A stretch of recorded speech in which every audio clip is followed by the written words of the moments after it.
Sveiki, aš esu Skirmantas Malinauskas ir man labai džiugu sveikinti su jumis šiame YouTube kanale. Na, matau, kad kažkaip sugebėjau įsipjauti besiskusdamas, bet tikiuosi man tai kalbėti netrukdys, kas tikrai džiugu, kad mūsų daugiau negu 210 000. Kalbu apie prenumeratorius YouTube, tai kaip visada, nesustokite.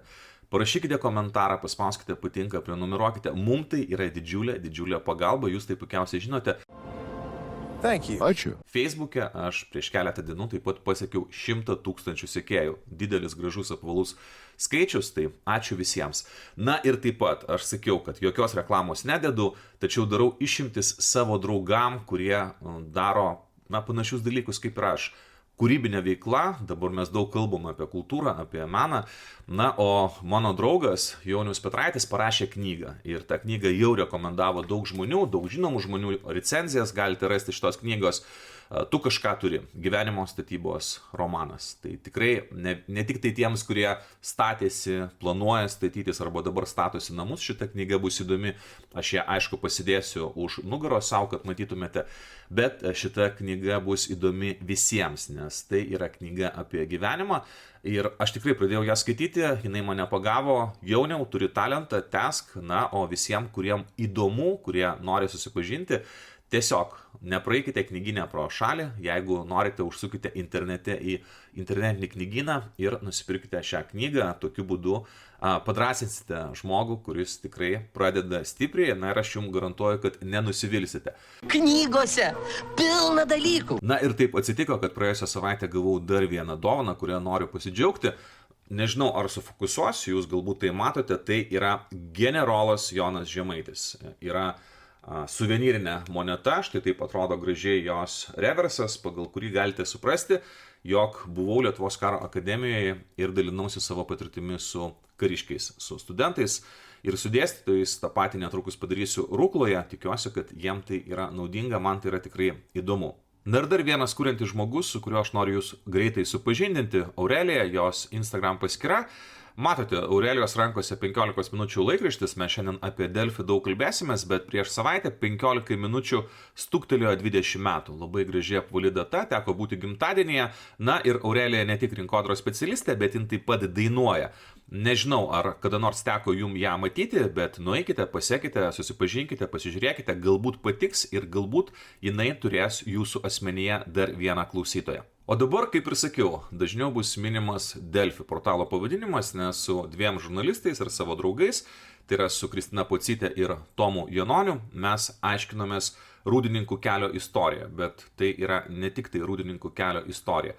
Tai yra didelė tema, kurią aš pasistengsiu jum kuo nuoširdžiau ir kuo sąžiningiau atskleisti. Tai išlipom jau iš mašinos, nes dar dėjom kaip žvyrkeliu tokiu ir radom labai lygią vietą, galim parodyti ir tik detalė tokia truputėlį, kad čia yra jau sutvarkyta toks lopas ant kelio. Taisytas toks, didžiulis lopas, jau naujas, bet kaip mes matom, kampas jau irgi įskilęs. Čia tikrai ne apie mane jie kalba, kai sako didžiulis lopas. Kristina jums to įjungs priekinę vaizdo kamerą, jūs pamatysit. Čia iš tikrųjų yra lopas ant lopo. Ir pažiūrėkit, kiek yra įskilimų, irgi pasižiūrėsit. Kelias 23 metais darytas. Tai tie lopai dabar sudėti, kaip suprantu, už dariusios įmonės pinigus. Bet jeigu tas kelias taip atrodo dabar, tai jis tikrai geriau po 5-6 metų netrodys. Tik tai mes jau tai iš savo kišenės tvarkysim.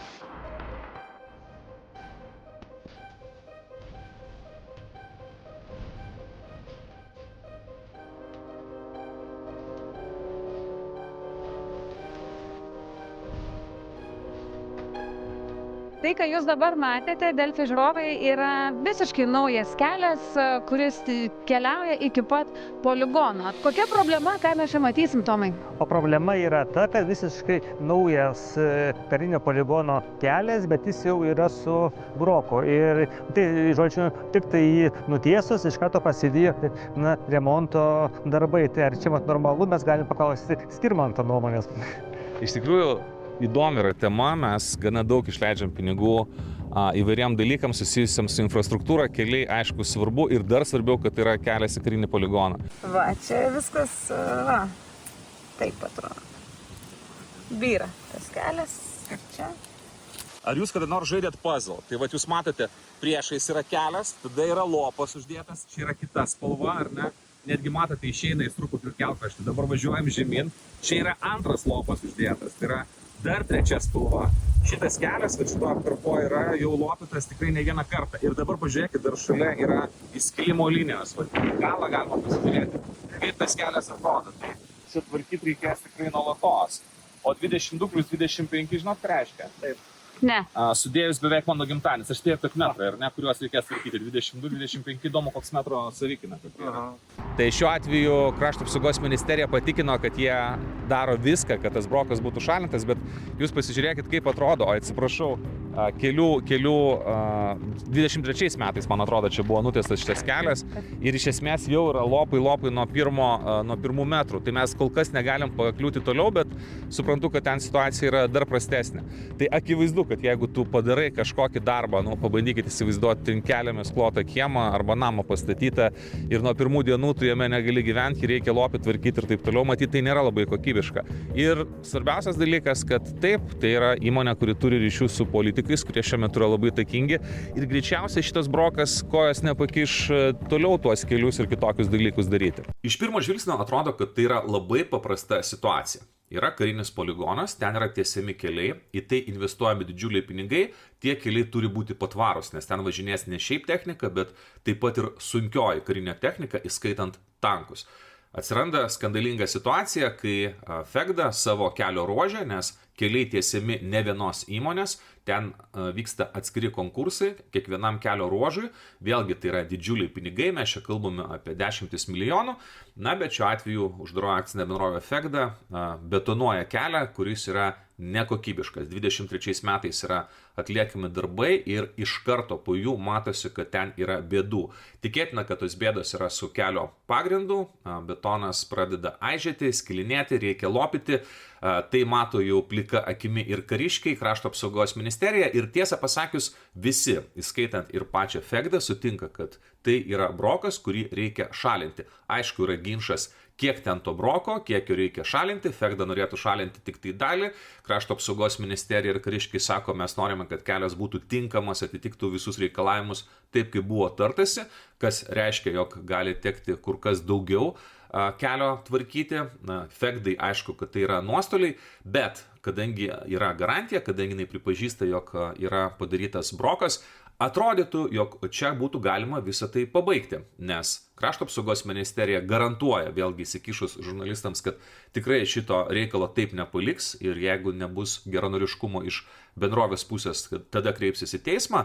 O dabar net ir naujai išrinkta ministrė pirmininkė Inga Ruginienė patikino, kad jinai asmeniškai pasižiūrės, kad štai šitas kelias būtų sutvarkytas tinkamai. Portalas 15 minučių, Inga Ruginienė, Fegda turės ištaisyti kelio į Rūdininkų poligoną defektus. Šių metų rugsėjo 24 diena. Atrodo viskas, istorija baigta, galima skirstytis, bet taip tik atrodo, nes reikia suprasti kontekstą tam, kad tu suvoktum, kas iš tikrųjų vyksta. Čia žinote, kaip su tų kelių tvarkymu, jeigu tu žiūri į vieną duobę, jeigu tu žiūri į vieną atkarpą, į vieną ruožą, tu gali susidaryti labai klaidingą įspūdį. Reikia pasižiūrėti į kelio pradžią, reikia pasižiūrėti, kur link tas kelias veda ir tada tu suprasi kur kas daugiau dalykų. Ir žinot, aš pradėjau nuo paprasto dalyko. Aš tiesiog nuėjau į ChatGPT ir neurotinklo paklausiau, kur geresni keliai, Lietuvoje ar Skandinavijoje. Atsakymas, jei kalbam apie bendrą kokybę, saugumą ir priežiūrą, skirtumai tarp Lietuvos ir Skandinavijos šalių, pavyzdžiui, Švedijos, Norvegijos, Suomijos, Danijos yra gana ryškus. Skandinavijoje keliai prižiūrimi labai nuosekliai, ypač žiemą, nors klimatas sudėtingas, daug sniego, ledo, kalnų, kelių, technika ir priežiūros standartai yra aukšti.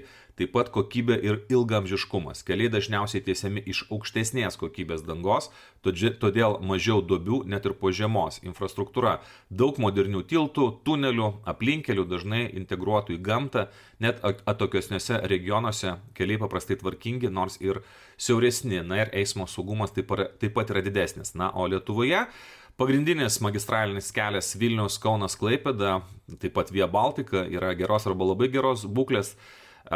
Pastaraisiais metais yra daug investuota į jų rekonstrukciją, tačiau regioniniai keliai dažnai yra prastesnės būklės, pasitaiko duobių, siauri kelkraščiai, senesnė danga.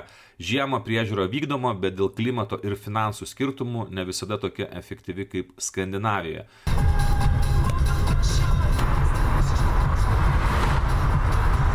Tada aš paklausiu, kodėl Skandinavijoje keliai ilgamžiškesni nei Lietuvoje. Na ir ChatGPT atsakė, kad Skandinavijos keliai dažnai tarnauja ilgiau nei Lietuvos ir tam yra keli pagrindiniai paaiškinimai. Jeigu labai trumpai, temperatūros šuoliai, tai yra Lietuvoje daug drėgmės ir dažni atodrėkiai, kai iš pradžių būna šalta, paskui atšyla, paskui vėl šala. Skandinavijoje žiemos yra šaltesnės, bet temperatūra stabilesnė. Taip pat konstrukcija. Skandinavijoje keliai projektuojami su storesniu pagrindiniu sluoksniu ir geresnė drenažo sistema. Vanduo nepatenka po asfaltu, todėl žymiai rečiau susidaro duobės. Taip pat naudojamos patvaresnės asfalto rūšis, pritaikytos šaltesniam klimatui. Lietuvoje ilgą laiką taupyta naudojant pigesnius mišinius.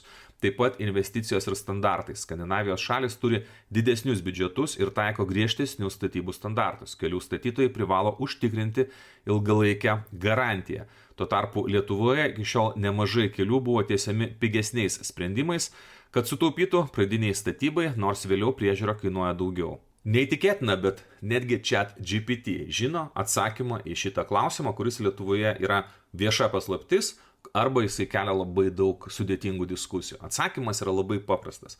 Mes naudojame mažiau kokybiškas medžiagas, mes mažiau reikalaujame iš kelius tiesiančių įmonių, kad jos atliktų kokybiškai savo darbą ir iš to iš esmės laimi tos pačios įmonės. Kaip? Labai paprastai, kai tu nuolatos turi investuoti pinigus tam, kad tu taisytum ir iš naujo klotum kelius, taisytum dangas ir panašiai, tu visada turi užsakymų, tu visada turi darbo. Tau yra labai svarbu laimėti viešąjį pirkimą, dažniausiai tu pasiūlai mažiausią kainą, na, o toliau jau tu gali arba per papildomus darbus, arba kažkaip susioptimizavęs projektą, jeigu tu pats projektuoji tą kelio atkarpą, o paskui ir per tos kelio atkarpos priežiūrą, kai baigėsi garantinis terminas, gali užsidirbti. Ir iš esmės mes turime uždarą ratą. Labai akivaizdžiai, kaip sukasi šitas uždaras ratas, parodė tuometinis susisiekimo ministras Rokas Masiulis. 2018 m. birželio 28 d. portalas Lrytas LT.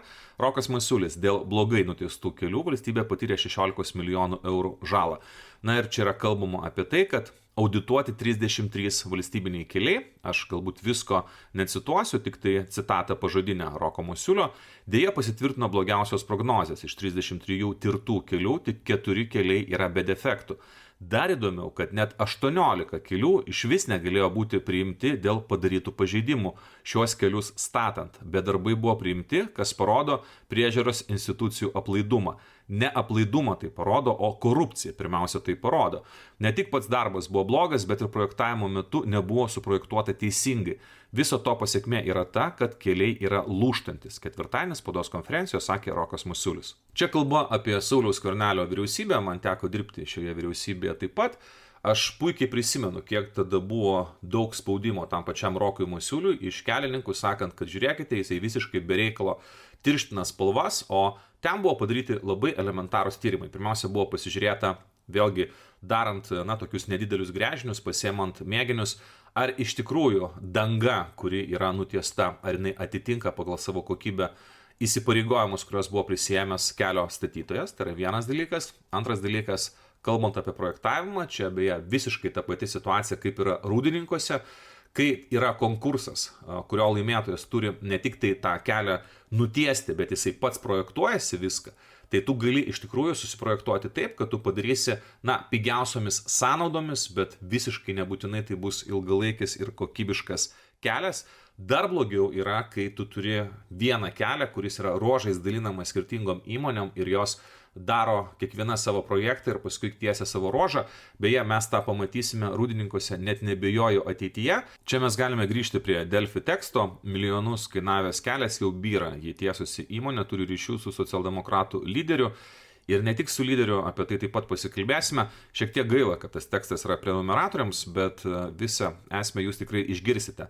Aš jums tiesiog norėjau parodyti štai šitos skaičius. Rūdininkų poligone Fegda gavo 4 užsakymus, na ir čia įvardintos sumos 6,5 milijono, 2,3 milijono, beveik 2 milijonai ir beveik 4,5 milijono eurų. Kitaip tariant, kelius tiesiančios bendrovės visada bus suinteresuotos padaryti kuo greičiau, kuo mažesnėmis sąnaudomis, sudalyvauti kuo daugiau pirkimų, kuriuos galėtų laimėti, kuo daugiau uždirbti, na ir visiškai nesvarbu, kad tai nebus labai ilgalaikis projektas, dar geriau, nes darbo bus daugiau ateityje. Čia yra valstybės vaidmuo spausti ir užtikrinti, kad tas darbas būtų padarytas maksimaliai kokybiškai ir kad rezultatas būtų kuo ilgamžiškesnis. Taip pat trumpam grįžtant prie mano cituoto El Ryto straipsnio, Rokas Masiulis įvardino, kokios gi bendrovės atliko nekokybiškai darbus. Tai yra Kauno keliai, Kauno tiltai, Kamesta, Panevėžio keliai, Alkesta, Hidrostatyba, Lemminkainen Lietuva, Eurovija Lietuva, Žemaitijos keliai, Šiaulių plentas, Fegda ir kitos. Akivaizdu, kad mes kalbam ne apie pavienį broko atvejį arba nesažiningumo atvejį, mes kalbam apie sisteminį veikimą ir tas sisteminis veikimas yra būdingas visom didžiosiam šio sektoriaus įmonėm. Tada kyla klausimas, kur žiūri valstybė ir kodėl valstybė tinkamai neprižiūri. Beje, kai buvo skaičiuoti ten 16 milijonų nuostoliai, tai čia mes kalbam tik tai apie nuostolius, kurie yra susijęs su ten, kelių tvarkymu, pakeitimu į tinkamą dangą ir taip toliau, bet juk mes turime skaičiuoti, kokie yra milžiniški valstybės nuostoliai, kai mes visi stovime kamščiuose, kai tie keliai nuolatos vėl iš naujo tvarkomi, remontuojami. Pasižiūrėkite, tas pats ruožas Vilnius Kaunas atrodo reprezentacinis kelias, turbūt pagrindinis Lietuvos kelias, ir tai jis ten iš naujo vis kasamas ir tvarkomas.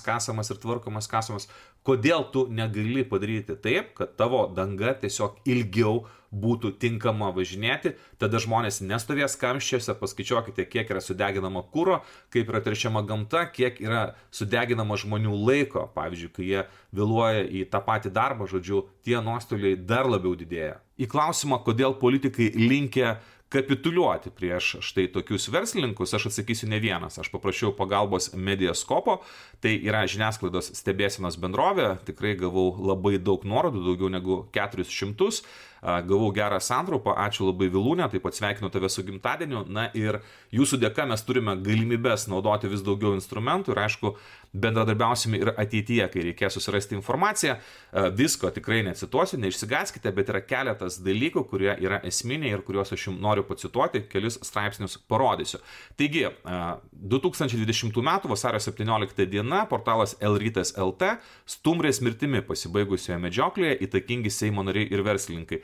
Istorija paprasta, yra nušaunama stumbrė, atklysta vienišas stumbriukas, likęs be mamos, na ir nušauna ją politikas, valstietis, bet pradėjus aiškintis, jam gresia bauda, ten daugiau negu 30 000, galų galiais yra ir nubaudžiamas, bet pradėjus aiškintis, kas dalyvavo medžioklėje, na čia yra visas šalies elitas.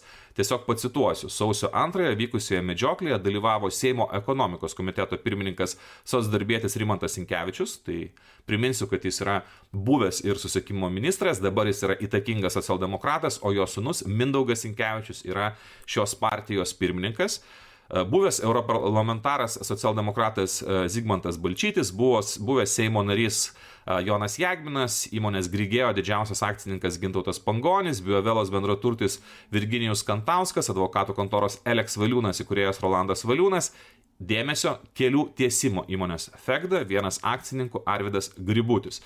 Dabar mes nesiaiškinsim aplinkybės štai visų šitų medžioklės niuansų, bet aš tiesiog noriu jums parodyti štai poną Gributį ir cituoju, medžiotojai kalbėjo apie stumbrės jauniklį. Registrų centro duomenimis Tauro klubui vadovauja vienas kelių tiesimo įmonės Fegda akcininkų verslininkas Arvydas Gributis.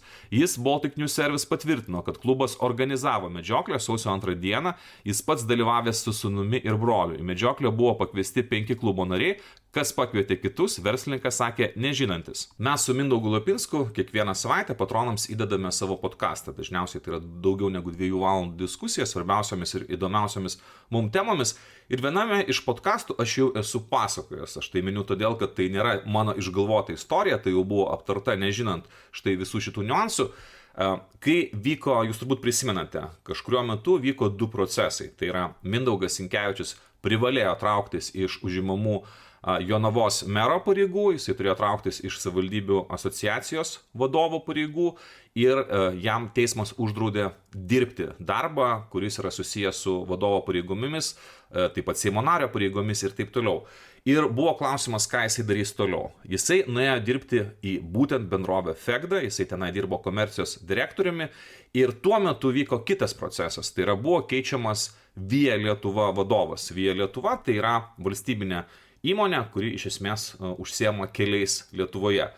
Tuo metu, vykstant šitiem procesam, keli nepriklausomi šaltiniai man sakė tą patį, kad Mindaugas Sinkevičius nuėjo į Fegdą dirbti kaip, tokią tarpinę stotelę, dėl to, kad jam yra ruošiama Via Lietuva vadovo kėdė. Teismo sprendimas netrukdytų jam būtent dirbti valstybinėje įmonėje ir tai yra žmogus, kuris turi labai daug ryšių ir nebejotinai socialdemokratų užnugarį. Priminsiu, kad jo tėvas Rimantas Sinkevičius kažkada užėmė ir susisiekimo ministro pareigas. Tuo metu aš labai nesureikšminau tos informacijos, juo labiau, kad greitai aukščiausiasis teismas pakeitė žemesnių instancijų sprendimus, teismų sprendimus ir Mindaugas Sinkevičius galėjo grįžti į politiką. Jisai šiuo metu nėra Seimo narys, bet jis yra partijos pirmininkas, jis grįžo į Jonavos mero postą ir be jokios abejonės jo įtaka šiuo metu yra labai labai didelė. Bet aš galiu primindamas ir medžioklės, tai yra ir Rimantas Sinkevičius, ir Mindaugas Sinkevičius priklauso tam pačiam medžiotojų būreliui Tauras, kuriam vadovauja Fegdos, vienas iš savininkų ir vadovų. Ir mes matom, tos istorijos tęsiasi labai seniai, jos yra ilgos, tai yra daug įtakingų susijusių žmonių, kurie ar medžioklėse, ar kažkur pirtise po tų medžioklių, ar galų gale nebūtinai medžioklėse, bet tiesiog oficialiuose kabinetuose, kaip draugai, išsisprendžia savo klausimus. Dabar trumpam užsukime į okredo.com. Tai yra tinklalapis, kurį nekartą matėte. Ačiū, kad leidžia naudotis nemokamai savo paslaugomis man Okredo ir čia žiūrime į fizinių ir juridinių asmenų ryšius. Aš tiesiog jums noriu parodyti dabar viso šito voratinklio, aš nepainiosiu, bet kad jūs suprastumėte, kas jums buvo rodytas, tai buvo Arvydas Gribulis. Taip pat yra Gediminas Gribulis, kuris šiuo metu vadovauja uždarai akciniai bendroviai Fegda grupė. Fegda grupė 100% akcijų priklauso uždarai bendroviai Fegda. Žodžiu, yra keletas giminaičių ir yra keletas skirtingų uždarųjų akcinių bendrovių, kurie akivaizdžiai susiję, kas per giminystės ryšius, o kas per tiesiog akcijas. Vyresnysis Gribulis, Arvydas Gribulis, šiuo metu yra Fegdos ir Fegdos grupės valdybos pirmininkas, o jaunesnysis Gediminas Gribulis iš esmės valdo verslą, tai yra direktorius, nuo jo priklauso daugelis sprendimų. Ir čia yra verslo žinių publikacija 23 metų gruodžio 7 diena. Fegdos vadovai Arvydas ir Gediminas Gribuliai. Lietuva tapo blogų kelių sala. Mes važiuojam dabar jau tuo 6 milijonų keliu, jauti Skirmantai? Pagal drebėjimą taip ir pagal įskilimus. Aš jaučiu, kiek tas kelias kainuos, kai garantinis aptarnavimas pasibaigs ir mokėsim jau už savo kišenės. Visur ir dar panašu, kad čia dar tvarkys, nes vienas yra patvarkytas įtrukimas, kažkur va čia, o čia trūkinėja toliau. Jo, bet jeigu jūs pasižiūrėsite, pavyzdžiui, kad ir čia, tai čia buvo tvarkyta, matosi tenai, pavyzdžiui, bet čia atsiranda iš naujo tie trūkimai. Arba nuo technikos, arba nuo oro. Tai tiesiog taip padarytas pats kelias. Pavyzdžiui, čia matosi tas visas atrūkimas, jisai, pažiūrėk, koks šį gilis buvo tai trūkimas. Čia su kažkokiu tiesiog... Ir paskui tu eini, keliauji ir va, jis ten vinguriuoja toliausiai per visą kelią.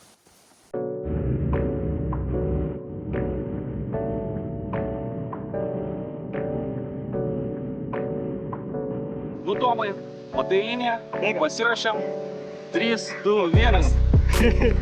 Tai viskas tik tiek pabėgat, vyrai. Aš bijau keletą. Kažkiek. Aš galėčiau bėgti toliau, bet bijausi, bedėsi keletą. Mūsų tada apkaltins, kad mes čia sulaužėm. Sunkias svorį, Taip, nes... čia pavojinga yra.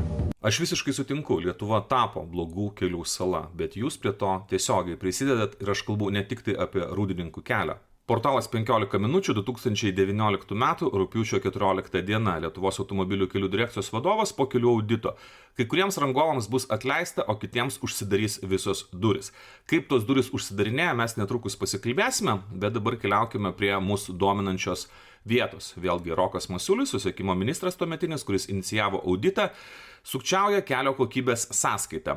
Taip skamba šio straipsnio dalies pavadinimas, cituoju. Tačiau bendradarbiauti sutinka toli gražu ne visi rangovai. Kai kurie piktybiškai vilkina procesus, atsisako teikti informaciją, ignoruoja nustatytas faktinės aplinkybės. Kelių kokybės audito metu tikrinant, ar atlikti darbai atitinka projektinę dokumentaciją, paaiškėjo, kad uždaroji akcinė bendrovė Fegda įrengtame ruože, kelio numeris 5230, Paberžė Barskūnai Medžiukai, projektinė dokumentacija neatitinka viešojo pirkimo techninės specifikacijos. Skaldos pagrindo sluoksnis pakeistas pigesnėmis ir prastesnėmis medžiagomis. Taip pat pirkimo metu buvo nustatyta ne mažiau nei 25 cm šalčiui atsparus sluoksnio storis, tačiau projektas parengtas sumažinant reikalavimus ir nustatyta, kad sluoksnio reikšmė galima nuo 0. Visi šie netitikimai leido rangovui darbus atlikti pigiau ir gerokai sumažino kelio laikomąją gabą ir kelio tarnavimo laiką. Aš puikiai suprantu, kad Fegdos dabar atstovai žiūri ir piktinasi, sako, taigi visi taip daro, kodėl tu prie mūsų prisikabinai. Netgi tame straipsnėje kalbama ne tik tai apie Fegdą, bet ir apie kitas kelių tiesimo įmonės. Ir aš kartoju, taip, čia ir yra problema, kad visi taip daro. Ir politikai neturi kiaušų tam, kad paimtų ir išspręstų problemą. Tai yra, jeigu aš statausi namą, ateina įmonė, aš pasirašau sutartį, mes sutarėme dėl kainos, aš tikiuosi, kad bus pastatyta tai, ką aš užsakiau ir dėl ko buvo sutarta. Jeigu aš ateinu ir vietoj namo stovi kažkokia pašiūrė ir man yra sakoma, nu bet yra stogas, yra sienos, tu čia kažkaip galėsi gyventi. Man tai netinka, aš niekada tokio darbo nepriimsiu, aš eisiu į teismą ir aiškinsiuos. O kažkodėl valstybė tas pašiūrės paverčia mūsų visų turtų, už tai sumoka, o paskui mes turime jas remontuoti, lopyti ir perstatyti iš naujo. Aš tikrai nenoriu užversti jūsų nuorodomis į straipsnius, bet dar vieną istoriją priminsiu, nes jinai labai iliustratyvi. Portalas TV3 LT 2015 m. Liepos 22 diena. Air Lituanica akcininkų sąrašas. Galimi korupciniai ryšiai. Trumpai priminsiu istoriją. Buvo tokia aviacijos bendrovė Air Lituanica, tai buvo Artūro Zuoko projektas, kai Zuokas buvo Vilniaus meras. Jisai bankrutavo, nusinešė daug pinigų ir klausimas kilo, kasgi buvo tarp akcininkų, kurie tos pinigus prarado. Paaiškėjo, kad tenai buvo nemažai savivaldybės įmonių, bet taip pat ten buvo ir privačios bendrovės, kurios dirba Vilniuje. Kitaip tariant, apie kokią korupciją čia kalbama, apie tai, kad jeigu tu nori laimėti viešuosius pirkimus ir didelius užsakymus Vilniuje, tu turi būti palankus merui. Na ir jeigu meras prašo tavęs investuoti į su juo susijusią bendrovę, tai tu tą ir turi daryti. Ilgas straipsnis, aš visko tikrai nepasakosiu, jūs matote UAB Vilniaus vandenis, Vilniaus šilumos tinklai ir taip toliau. Na, čia komentuoja tuo metu opozicija, dabar jau yra pozicija, bet štai mes prieiname prie bendrovės Fegda. Dar didesnių galimų korupcinių ryšių galima išvelgti tarp kitų oro linijų akcininkų. Privačios įmonės, tokios kaip uždaroji akcinė bendrovė Fegda ar UAB gatvių statyba, kurios dažnai laimi Vilniaus savivaldybės skelbiamus viešuosius pirkimus. Taip pat yra investavusios į Air Lituanica. O čia yra kiek vėlesnis, 2019 m. vasario 8 dienos tekstas portale Delfi. Jis su ta pačia tema susijęs. Žvilgsnis į finansus. Politika rinkimams yra sulaukę apvalių sumų iš verslo grandų. Na ir čia kalba yra apie savivaldos rinkimus. Delfi rašo, tarp rėmėjų ir bendrovių vadovai, čia yra išvardinti tie vadovai, o aš pacituosiu. Nagrinėjant toliau Artūro Zuoko gautas ir priimtas aukas, kurių iš viso yra beveik 9232 eurai, matyti, kad 2600 eurų jis savo persivedė pats. Tarp aukotojų jam yra ir uždarosios akcinės bendrovės Fegda generalinis direktorius Arvydas Gribulis ir šios bendrovės akcininkas Rimvydas Šerys.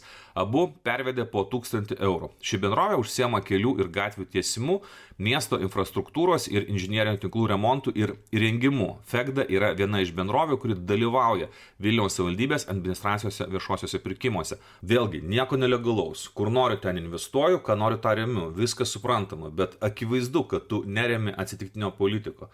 Tai yra ryšys su tuo politiku ir aišku, kad, pavyzdžiui, Zuokas tuo metu, būdamas Vilniaus mero pozicijoje, vėlgi ruošdamasis rinkimams, mato, kas jam skiria pinigų, kas jam yra lojalus, kas jam yra palankus, su kuo galima kalbėti, o su kuo ne. Kas aptarinėjama tose medžioklėse arba kokiuose nors neformaluose susitikimuose, mesgi iš tikrųjų nežinome. Galima tik tai spėlioti. Ką aš norėjau pasakyti, kad čia kalba ne tik tai apie socialdemokratus, čia yra kalba apie ryšį su politikais, kurie supranta, jog tokių didelių įmonių žmonės, vadovai, savininkai, tokių brangių užsakymų vykdytojai, jiem yra taip pat labai svarbus ir su jais pyktis niekas nenori. Ir čia vėlgi svarbu paminėti keletą dalykų. Kai prasidėjo visa šita istorija su Rūdininkų keliu, buvo atkreiptas dėmesys, kad 2023 metais, kai buvo vykdytas šitas viešasis pirkimas, Krašto apsaugos ministerijai vadovavo dar Arvydas Anušauskas. O vėliau, kai buvo pakartotinai vykdomas kito kelio ruožo konkursas, kurį vėl Fegda laimėjo, Krašto apsaugos ministru jau buvo Laurynas Kasčiūnas. Ar tai tau netrupučio neįtartina? Dar įtartiniau atrodo tai, kad kai Fegda laimėjo pakartotinius viešuosius pirkimus, jinai jau turėjo problemų su tuo kelio ruožu, kurį mes jums ir rodėme. Buvo išlindę defektai. Tai vėlgi grįžtant prie visiškai būtinio pavyzdžio, jeigu jūs pasamdėte firmą, kad jinai jums pastatytų pavyzdžiui tvorą ir ta tvora kryva šleiva su defektais, greičiausiai jūs jai nepatikėsite savo namo statyti, net jeigu jinai sakys, mes jums su kokia nors gera nuolaida tą namą pastatysim, jūs tiesiog nepasitikėsite, jausitės taip, kad jūs gali kas nors apgauti. Na bet kodėl tokia situacija atsitinka? Čia aš įdėsiu ištraukas pokalbio savo su viešųjų pirkimų tarnybos vadovu. Aš su juo kalbėjausi visiškai kita tema, kitam epizodui, kuris labai greitai pasirodys. Bet kadangi aš su juo kalbėjausi, aš galiu paimti šitą ištrauką, nes jinai universaliai tinka visiems viešiesiam pirkimam. Ką aš turiu galvoje? Buvo toksai auksinių šaukštų skandalas. Jūs turbūt jį prisimenate, kai vėlgi ta pati kariuomenė pirko labai brangiai ir šaukštus, ir visokius kitokius dalykus, brangiau negu praktiškai analogišką produkciją galėjai susirasti parduotuvėse. Tada kilo skandalas, nes buvo akivaizdu, kad privačios įmonės tiesiog pelnosi iš to, na, o mūsų pinigai skirti gynybai yra tokiu būdu švaistomi. Tada buvo pakeista viešųjų pirkimų tvarka ir atsirado taip vadinamas juodasis sąrašas. Jeigu įmonė veikia nepatikimai, jeigu jinai paslaugas teikia nekokybiškai, jeigu yra brokas, jeigu jinai, pavyzdžiui, yra konfliktinėse situacijose su valstybė, atsisako tą broką taisyti, jinai yra įtraukiama į juoduosius sąrašus ir jinai turi būti pašalinta iš viešųjų pirkimų. Tačiau kaip yra realybėje? Tam, kad tiekėjas pakliūtų į nepatikimų tiekėjų sąrašą, tai jisai turi padaryti esminius sutarties pažeidimus. Už tam tikrus mažareikšmius, sakykime, pažeidimus, tu negali su juo nutraukti sutarties. Pirmiausia, tai yra finansinės tam tikros sankcijos ir tik tai kraštiniu atveju sutarties nutraukimas ir jeigu tai atitinka esminį sutarties pažeidimą, tu gali tokį tiekėją įtraukti į nepatikimų tiekėjų sąrašą. O bet tačiau supraskim, kad patekimas į nepatikimų tiekėjų sąrašą tai daro neigiamą įtaką tiekėjo įvaizdžiui. Ir dažnu atveju tada kas atsitinka, kad perkančiosios organizacijos su tiekėjais turi tam tikrus teisminius procesus ir kartais tie dalykai pasibaigia taikos sutartimi, tiekėjai kažkokius tai pripažįsta nuostolius, perkančiosios organizacijos kažko atsisako, į nepatikimų tiekėjų sąrašą tiekėjai yra netraukiami ir tokiu būdu jie toliau gauna galimybę dalyvauti sekančiuose užsakymuose. O dabar čia aš savo spragas užpildysiu, nes ne tik tai šitą temą aktualu. Aš dabar galvoju, tai kad suprast, yra nepatikimų tiekėjų sąrašas, kas jį sudarinėja šiaip? Sąrašą kaip po tokį administruoja viešųjų pirkimų tarnyba. Tai reiškia viešai prisijungus perkančiosios organizacijos visi gali matyti, kas yra tuose nepatikimų tiekėjų sąrašuose. Kokios įmonės. Dabar klausimas, o dabar formaliai, pavyzdžiui, jūs įtraukėt, ar ne? Ir ta prasme, tai jie nebegali dalyvauti, vat minėjai, ar jie dalyvauja vis tiek? Totalaus draudimo dalyvauti nėra, tačiau jeigu perkančioji organizacija nustato, kad tiekėjas neturi būti nepatikimų tiekėjų sąraše, bet jisai įrodo, kad jisai ėmėsi tam tikrų vadybinių arba kitų pertvarkų, tai jisai gali dalyvauti konkurse ir jam dalyvavimo galimybė nėra užkirsta. Dėkui Dariui Vedrickui už tai, kad jisai skiria savo laiko, kaip ir sakiau, epizodą, dėl kurio mes susitikome, jūs netrukus pamatysite, bet jeigu labai paprastai, 2 sakiniais, buvo tokia idėja padaryti juodą į sąrašą, į kurį patekusios įmonės ar metus, ar 3 negalėtų iš viso dalyvauti viešosiuose pirkimuose ir tai jas turėtų drausminti. Tačiau tos bylos nukeliavo iki Europos teismo, ir jau europinės instancijos pasakė, kad tai yra per griežtas reguliavimas ir gavosi taip, kad tu gali dabar įtraukti į tą juodą į sąrašą, bet iš esmės teisiškai tai yra tiesiog gėdos lenta. Kokia gėda! Žodžiu, situacija iš tikrųjų yra paradoksali. tau įmonė nekokybiškai padarė kelią, šalia turi kitą kelio ruožą kažkokia įmonė tiesti, įvyksta viešasis pirkimas, konkursas ir ateina ta pati nekokybiškai darbus atlikusi įmonė ir sako, mums nepasisekė, bet dabar tai viskas bus kitaip. Ir jūs negalite mūsų eliminuoti, jeigu eliminuosit iš konkurso, mes kreipsimės į teismą ir jūs pralaimėsite, jis mus vis tiek grąžins. Na, absurdiška situacija, bet situacija yra dabar tokia, kokia yra. Beje, kaip ir sakiau, tokia situacija mūsų mokesčių mokėtojų piliečių turėtų netenkinti, bet verslą jinai puikiausiai tenkina. Aš tiesiog siūlau pasižiūrėti į Fegdos grupės uždaro akcinę bendrovę Fegda grupę pajamas ir pelną. Tai vėlgi esame rekvizitai LT tinklalapyje. Pasižiūrėkite, 22 metais bendrovės pajamos 100 milijonų nesiekė, 24 metais jau beveik 300 milijonų. Pasižiūrėkime į grynąjį pelną. 3,5 milijono 22 metais ir beveik 35 milijonai 24 metais. Grynasis pelnas per 2 metus išaugo 10 kartų. Kaip jums atrodo, ar lengva politikam, valstybės tarnautojam, pareigūnam pasistumdyti su 300 milijonų vertės įmonė? Tokia yra jos apyvarta. Arba su 35 milijonų per metus grynuoju pelnu. Pabandykite įsivaizduoti, kokie tai pinigai, kokia tai yra įtaka. Teisiniai procesai gali samdyti brangiausias kontoras ir net nemirktelsi, net nepastebėsi, kad tu moki tiem advokatam didelius pinigus. Jo labiau, kai su didžiausiu, garsiausiu kontorų medžiotojais, advokatais, vadovais kartu leidi laisvalaikį. Bet kaip tai atrodo realybėje, vėlgi aš jums siūlau pasižiūrėti. Žiūrint į faktus, žiūrint į tai, kas vyksta mūsų šalyje, o ne tik klausantis pamastymų. Grįžkime į Delfi straipsnį ir čia yra cituojama krašto apsaugos ministrė Dovilė Šakalienė. Ministrė teigia, kad jau susitiko su Fegdos atstovais ir žada principingumą. Vokietijos brigadai skirtos infrastruktūros vystymas yra vienas iš svarbiausių Lietuvos krašto apsaugos prioritetų. Rangovai, dėl kurių nekokybiško darbo atsirado defektai, nebus toleruojami ir bus įtraukti į nepatikimų tiekėjų sąrašą. Taip pat ankstesniuose projektuose nustatyti defektai bus vienas iš kriterijų vertinant pasiūlymus naujose pirkimuose, teigia ministrė. Mano iniciatyva šiandien įvyko susitikimas su Fegdos vadovais, įtraukiant krašto apsaugos ministeriją, kariuomenę ir infrastruktūros valdymo agentūrą. Sutarta iki ateinančio pirmadienio techninėme lygyje detaliai įvertinti Lietuvos kariuomenės poreikius ir įmonės pasirengimą, juos atliepti ištaisant broką, iš esmės nekosmetiškai.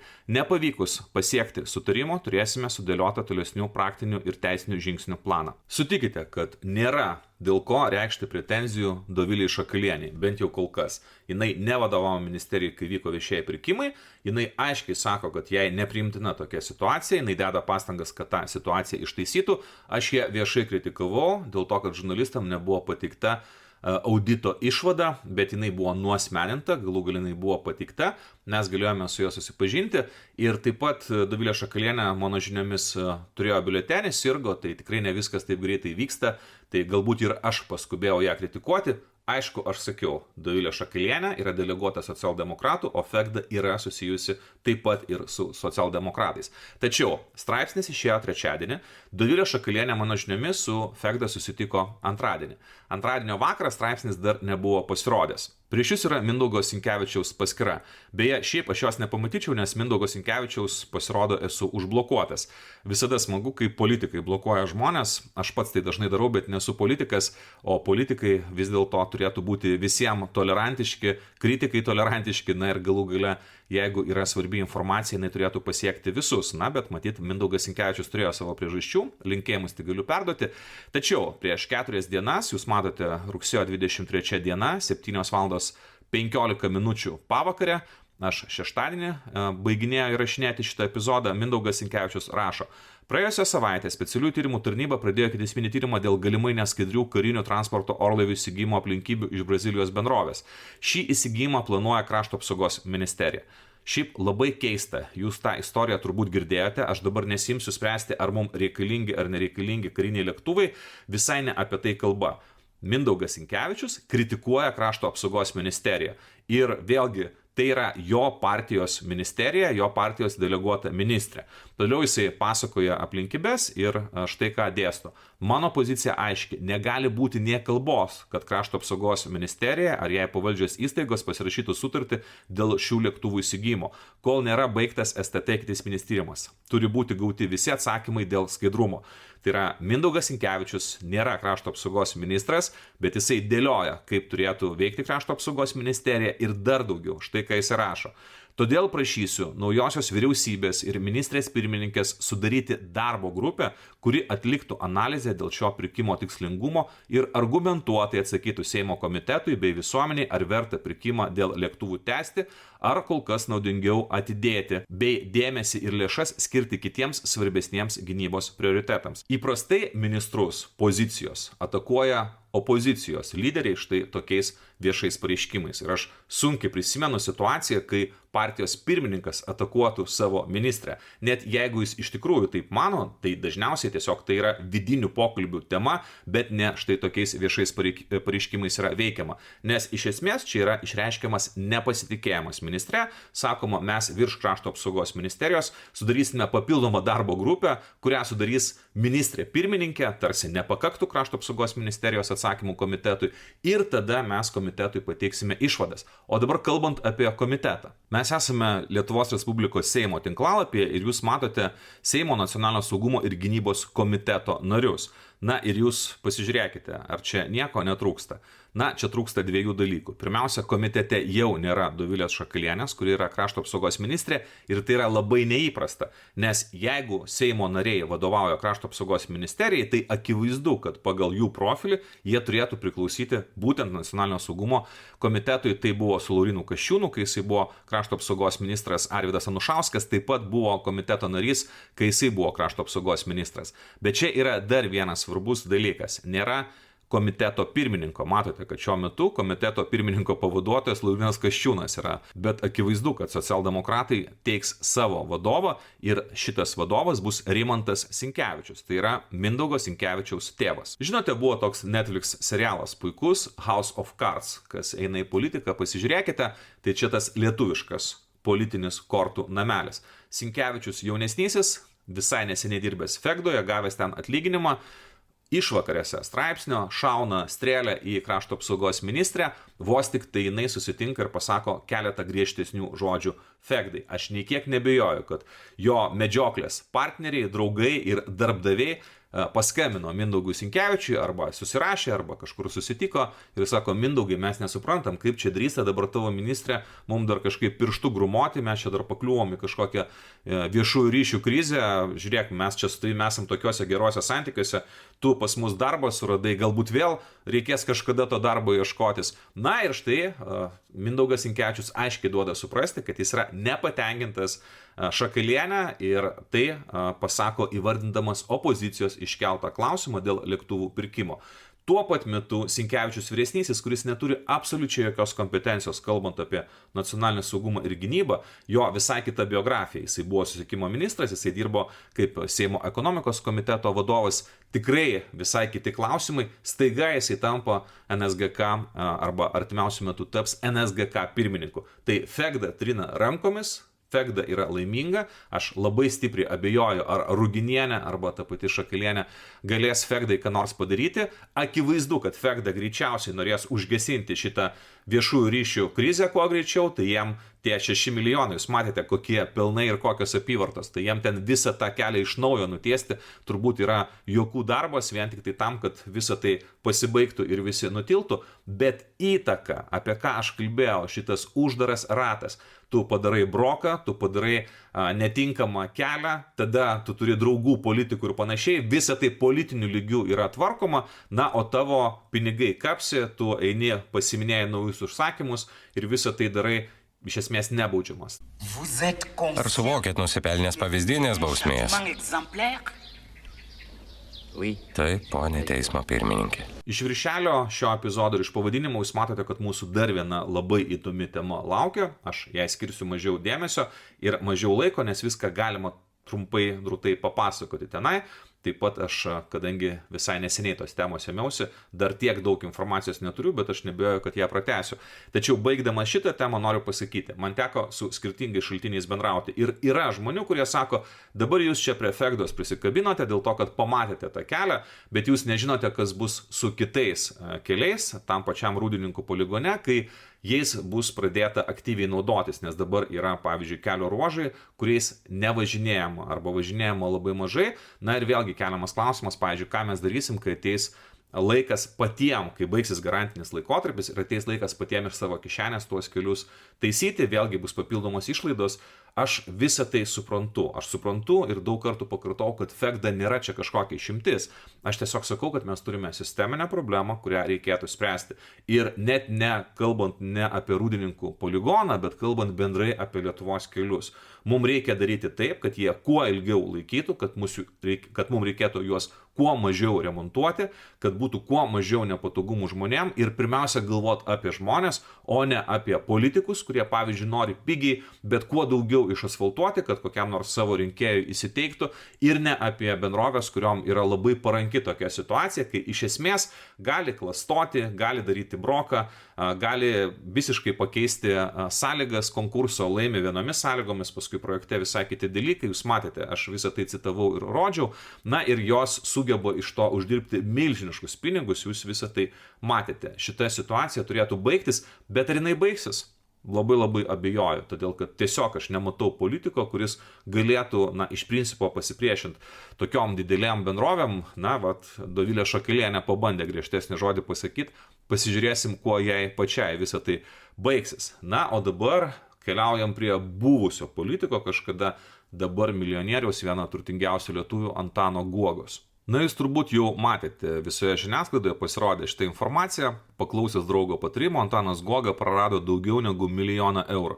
Jis pats pasidalino šitą savo patirtimi Facebook paskyroje ir aišku visi šitą jo įrašą puolė cituoti. Štai jis investavo, investicija nepasiteisino, kritimas ir jisai sako, kad minusas yra $1,5 milijono. Mes jau galime įsivaizduoti, kaip Antanas Guoga braukia ašarą, bet man atrodo, kad jisai ne ašarą braukia, o šampano butelį atsidarinėja ir turi ką švęsti. Aš jums esu nekartą pasakojęs apie bankeros schemą, esu padaręs apie tą epizodą ir po 15 minučių tyrimo buvo pratęsta šita tema. Aš taip pat padariau dar vieną epizodą, jūs tikrai prisimenate, kas ten įvyko.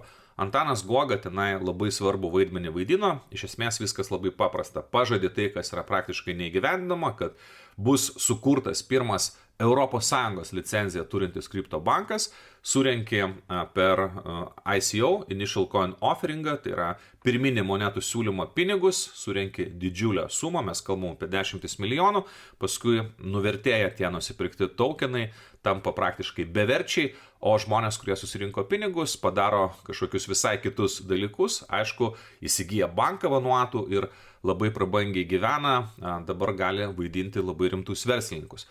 Bet tuo metu čia buvo daug diskusijų, daug kalbų, ar čia reikia džiaugtis, kad lietuviai tai prasisuko, ar čia reikia liūdėti. Ir aš turiu tokį dežavų jausmą. Aš žiūriu, kas vyksta šiuo metu, būtent šiuo metu, kai aš kalbu, šiomis dienomis. Ir man atrodo, kad mes galime jau pradėti kalbėti apie Bankerą 2. Keliaujame į 2021 metus. Portalas LRT LT, 21 metų sausio 14 diena. Nors Guoga vis dar Seimo narys, jis jau skelbiamas Kanados įmonės vadovu. Ir čia kalba yra apie įmonę Cyberpunk Holdings Incorporated. Ir čia džiaugiasi, kad Antanas Guoga grįžta prie jos vairo. Ir taip pat nurodoma yra, kad Antanas Guoga, jį cituojant, sako, nuo mano paskirimo į vadovus 20 metų rugpjūtį kompanija augo, ir visi kiti panegiriniai žodžiai. Kodėl mums įdomi šita kompanija? Tokių pavadinimų kompanijos jau nebėra. Jos pavadinimas pakeistas ir pati bendrovė, jos veikla taip pat pakeista. Mes esame Antano Guogos paskyroje, ir matome, jog šių metų rugsėjo 9 dieną, tai yra prieš kiek daugiau negu 2 savaitės, jisai buvo tikrai labai aktyvus. Ir tą dieną jisai dalinasi Sol Strategies Incorporated, kol Šiaurės Amerika dar miega, Sol Strategies jau diktuoja rinkos toną. Jūs matote, kaip viskas kyla gražiai į viršų grafikas įdėtas, po poros valandų įsirašo metas skambinti varpu, Nasdaq jau čia pat, Sol Strategies. Ir aišku, kalba yra apie listingavimą, tai yra ateina į biržą Sol Strategies, pirmas žingsnis jau žengtas, o tai didžiausia pergalė, nes pradėti visada sunkiausia. Dabar laukia tikroji kelionė, kupina darbo, iššūkių, bet kartu ir augimo bei džiaugsmo atradus kiek daug gali. Mes esame Soul Strategies tinklalapyje, pasižiūrėkime į pranešimus spaudai, jų čia tikrai yra daug, bet mes galime pasižiūrėti į ankstyviausius. Taigi, bendrovė dar 2019 metais savo pranešimus spaudai siuntė, bet jinai tai siuntė ne kaip Soul Strategies, o kaip Cyberpunk Holdings. Tai yra ta pati LRT minėta ir Antano Guogos vadovauta įmonė. Na ir mes galime pasižiūrėti, ką apie save rašo Soul Strategies. Get a stake in Solana future. Tai yra gauk savo dalį Solanos ateityje. Solana tai yra kriptovaliuta. Ir iš esmės, kas yra rašoma, Soul Strategies is a premier publicly traded company offering exposure to Solana staking. Labai paprastai sakant, tai yra kompanija, kuri perka Solanos kriptovaliutą. Tai yra iš esmės trustas. Na ir jūs galite pirkti šitos kompanijos akcijas. Kodėl tai yra reikalinga, aš netrukus paaiškinsiu. Dar pasižiūrėkime labai trumpai į skaičius, ką šiuo metu turi šita bendrovė. Na, jūs matote, kalbant apie dolerius, 451 milijonas dolerių. Aš suprantu, jūs ką tik tai apie kelius klausėtės, o dabar čia viskas taip sudėtinga, bet aš jums paaiškinsiu paprastai. Tai yra tokios kompanijos, kriptotrustai, turbūt žinomiausia tokia kompanija yra Strategies, anksčiau jinai vadinosi MicroStrategies ar MicroStrategies, atsiprašau už savo anglų kalbą, kuri tikrai nėra tobula. Ir MicroStrategies, ką jinai darydavo ir daro, tai yra jinai superka bitcoiną. Ir be jokios abejonės, tu gali arba tiesiogiai pirkti bitcoiną, bet yra tam tikri ribojimai, kurių turi paisyti dideli investuotojai. Na, pavyzdžiui, tam tikri fondai negali tiesiogiai įsigyti kriptovaliutų, įstatymai tų šalių, kur veikia šitie fondai, to neleidžia ar panašiai. Dabar tas reguliavimas keičiasi, vėlgi atsiranda ETF-ai, ten atėjo dideli investiciniai fondai tokie kaip BlackRock, bet vis tiek štai tokios bendrovės, jos pasiūlo paslaugą. Mes už jūsų pinigus ir už savo pinigus perkame Solana šiuo atveju, kalbant apie Strategies, ten yra bitcoinas, ir jūs galite netiesiogiai į kriptovaliutą investuoti, bet investuoti į mūsų akcijas. Aišku, kad tų akcijų vertė tiesiogiai yra susijusi su pasirinktos kriptovaliutos verte. Aš jums sudėjau du grafikus. Viršuje yra mano minėtas trustas CryptoStrategy, didžiausias pasaulyje, kuris perka bitcoiną ir tu gali nusipirkti štai šitos kompanijos akcijų, o apačioj yra paties bitcoino kursas. Jūs matote, kad nėra visiškai ideali kopija šitie grafikai, be abejo yra spekulacijos, kai mes kalbame apie bitcoiną ir apie akcijas, tačiau viskas yra labai labai panašu. Tai yra labai logiška, nes nebūtų jokios prasmės investuoti į štai tokias akcijas, tokių bendrovių, jeigu akcijų kaina labai skirtusi nuo kriptovaliutos, kuri ir sudaro pagrindą štai šitos kompanijos, nes tavo mintis ir yra, tu pasitikė ne pačių fondų, aišku juo taip pat, bet pirmiausia, tu žiūri į kriptovaliutą, šiuo atveju Solana. O dabar padarykime lygiai tą patį pratimą su Antano Guogos įmonė. Vėlgi, anksčiau tai buvo Cyberpunk Holdings, dabar pasikeitė pavadinimas į Soul Strategies, įmonė listinguojama jau seniai, tik tai dabar naujų pavadinimų. Tačiau pasižiūrėkite, čia yra jos akcijų kursas, 21 metai, 22-23, tos akcijos praktiškai bevertės, kainuoja labai labai mažai. Na ir štai 24 metais, kai tik prasideda kalbos apie tai, kad čia visiškai keičiasi kryptis, Solana, trustas ir taip toliau, viskas pradeda kilti į viršų, akcijų kaina auga. Antanas Guoga pats perka akcijas, jisai atidaro taip vadinamą kredito liniją, tai yra iš esmės atidaro galimybę skolintis iš jo pinigų tam, kad būtų galima pirkti štai tą Solaną, bet pats svarbiausias dalykas, kaip atrodo apačioje Solanos kursas šiuo metu, jisai yra beveik aukštumose. Na, nedidelis kritimas, bet visi, kas investavo, turėtų ploti katučių ir džiaugtis, o tie, kas pačiame viršuje nusipirko, neturėtų labai stipriai nusiminti, nes nuostolio didelio neturėtų patirti. Tačiau pasižiūrėkite, kaip atrodo Antano Guogos Soul Strategies įmonės akcijų vertė. Jinai tiesiog sminga į apačią. Tai yra aiškiai manipuliacija ir jinai, tiesą pasakius, yra labai keista. Jeigu jūs tikėtumėte, kad viskas yra gerai šioje įmonėje, dabar reikėtų pirkti šitos įmonės, Guogos įmonės akcijas, todėl kad jos aiškiai yra netitinkančios realios Solanos vertės. Jeigu mes tikėtume, kad ten iš tikrųjų buvo supirkta Solana, jos yra tiek, kiek yra nurodyta, tai akivaizdu, kad dabar verta pirkti akcijas, nes jos neišvengiamai kils. Dėl neaiškių priežasčių akcijos yra nukritusios gerokai daugiau negu Solanos kursas. Bet čia yra vienas bet. Mes pradėjome nuo klausimo ChatGPT apie kelius ir jų patvarumą, o dabar galime pabaigti kitų klausimų ChatGPT. Kita tema. Įvertinkite, kiek patobulėjo neurotinklai ir kas mūsų laukia visai netolimoje ateityje. Taigi, man reikėtų labai daug ieškoti viešos informacijos apie Guogos akcijas. Aišku, tą informaciją galima rasti, tai yra vieša informacija, kai keičiasi akcijų savininkas, tačiau aš paklausiau ChatGPT, kiek Antanas Guoga nusipirko ir kiek pardavė Sol Strategy akcijų nuo 24 metų. Na ir man atsakymas skamba štai taip. Neturiu patikimos prieigos prie visos detalaus sandorių kronikos, bet galiu apibendrinti, ką radau. Na ir čia su šaltiniais. Nasdaq.com, StockTitan.net ir panašiai. 2024 metų lapkričio 7 dieną Guoga pranešė, kad pardavė daugiau negu 4 milijonus Sol Strategy akcijų. Toliau, 24 metų gruodžio 10-12 jis pardavė dar 3 milijonus akcijų. 25 metų vasario 3-5 dieną jisai pranešė, kad pardavė dar daugiau negu 2 milijonus 200 tūkstančių akcijų. Be to, Guoga teigia, kad neseniai įsigijo 750 tūkstančių akcijų ir jis apie tai pranešė LinkedIn. Tai yra, apie šituos pardavimus jisai savo socialiniuose tinkluose nerašė, bet kad neseniai nusipirko, apie tai pranešė viešai. Taigi, nuo 24 metų iki dabar parduota yra daugiau negu 9 milijonai 200 tūkstančių akcijų, o įsigyta visai neseniai 750 tūkstančių akcijų. Kitaip tariant, žmogus taip tiki savo įmonę, kad jisai 10 kartų daugiau akcijų pardavė, negu nusipirko. Taip pat pasižiūrėkite į pardavimų laiką. Jūs visą tai matėte, jisai pardavinėja, tai yra 24 metų pabaigoje ir 25 metų pačioje pradžioje, o paskui nedidelį kiekį atperka šitų akcijų visai neseniai. Mes vėl grįžtame į Yahoo Finance ir žiūrime, kas vyko 24 metų pabaigoje.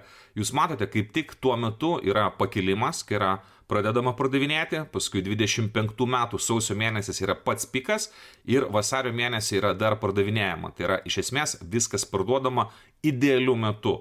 O dabar yra superkama maža dalis akcijų tada, kai kaina yra labai maža. Žinoma, būtų galima teigti, kad Antanas Guoga yra genialus investuotojas ir genialus spekuliantas. Jisai puikiai žino, kaip parduoti pike, o paskui nusipirkti, kai akcijų kaina labai stipriai nukrito. Bet čia yra vienas bet. Jisai tiesiogiai susijęs su šita bendrovė. Tai yra iš esmės jo bendrovė.